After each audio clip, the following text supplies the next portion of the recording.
Next, we are going to delete an expense by implementing a poll on table view cell to delete.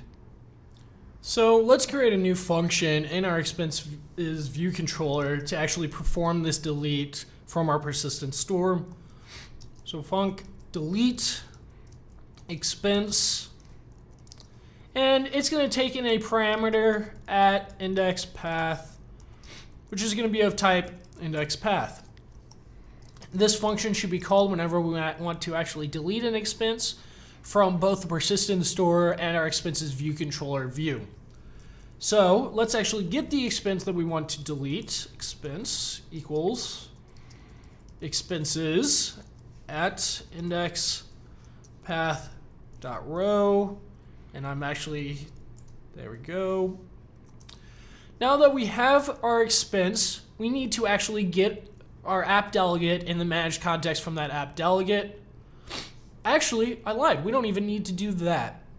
So expense, since it's an NS managed object subclass, actually has the managed context that we want to delete from. So let managed context equals expense managed object context. Perfect. And since this is of type optional, we only want to perform the delete if this managed object context exists.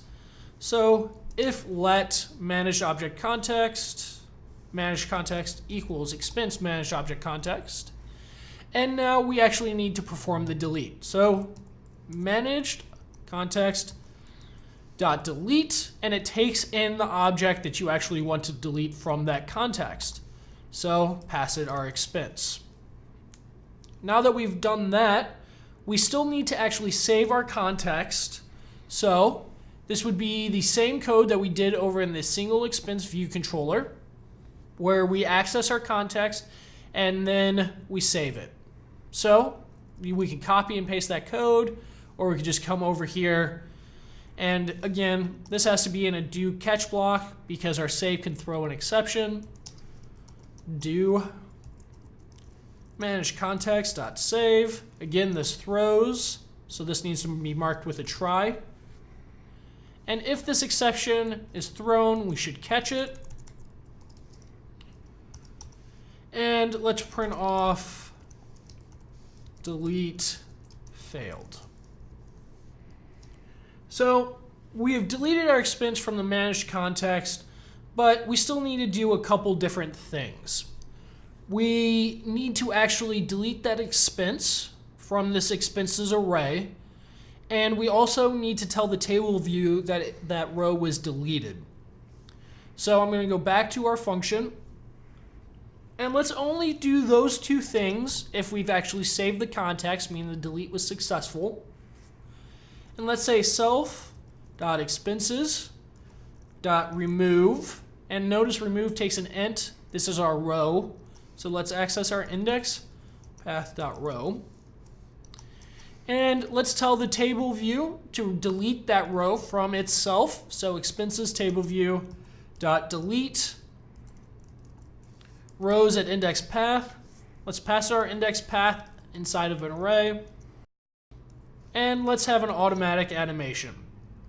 Now that we've handled the case if the delete was successful from the persistent store, let's handle the case when it wasn't. So this function is ultimately going to be called when a user slides to delete from a cell. So if the delete wasn't successful, the delete button will still be slid over. So let's fix that. Expenses have a function where we can reload the cell. So let's call reload rows at, and we're again going to pass in our index path at an array. So index path with an animation of automatic. Now that we have our delete function completely finalized, let's actually call it when the user slides to delete. To do that, we need to implement a data source function. So let's navigate down to our extensions where we're implementing the data source functions. And the one that we need to delete is commit editing style for row at index path. So you can again start typing commit and autocomplete will do all the rest for you. You can press enter. Now that we have that, we need to check if the editing style is delete. If editing style equals delete, then let us delete the expense at the index path. We can build and run this application.